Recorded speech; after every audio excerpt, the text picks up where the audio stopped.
ও অনেকে বলে, প্রশ্নটা বাদ গেছে, অনেকে বলে যে আমার পক্ষ থেকে ওনাকে সালাম জানিও। এখন আমার প্রশ্ন হলো, এই সালাম আমি কিভাবে পৌঁছাবো এবং উনি কিভাবে উত্তর দেবে? এটা জায়েজ আছে।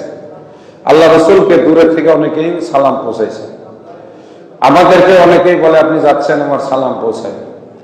তো সালাম পৌঁছানো সুন্নাহ, সালামটা দেওয়া এটা শরীয়তের দলিল দ্বারা প্রতিষ্ঠিত। সালাম দেওয়ার নিয়ম, আপনি যে ব্যক্তি যাবে তাকে বলবেন যে ভাই আমার সালাম, আসসালামু আলাইকুম, এটা আমার ভাইয়ের কাছে পৌঁছায় দিবেন।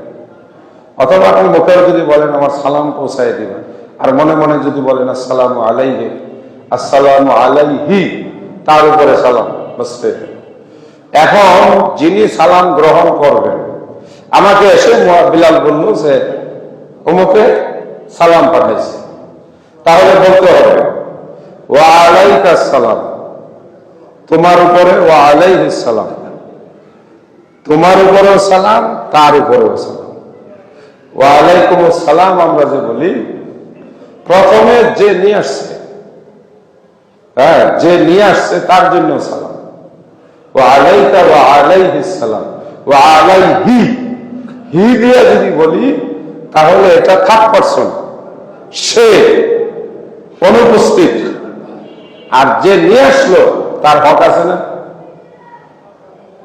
যেমন আমরা আমাদের আগে দেখতাম, বাড়িতে যদি পিওনে একটা চিঠি নিয়ে আসতো, তাইলে কিন্তু বাড়িওয়ালা বলতো যে আরে তুমি আগে বসো, একটু পানি খাও, একটু পানি বা একটা বিস্কুট দিত। একটা পিওন বাড্ডা থেকে বেড়াইতে একটা চিঠি নিয়ে আসছে, আমরা অনেক সময় চিঠিটার জন্য 10 টাকাও দিই, লও তুমি একটা চা খাইয়ে যাও। বা গ্রামের বাড়িতে করতো কি, আগে একটু বসতে দিত, একটু পানি দিত, এটা ভদ্রতা। তো যে লোকটা সালামটা নিয়ে আসলো, সেই লোকটাকে আগে কি করতে হবে? সালামের জবাবটা দিতে।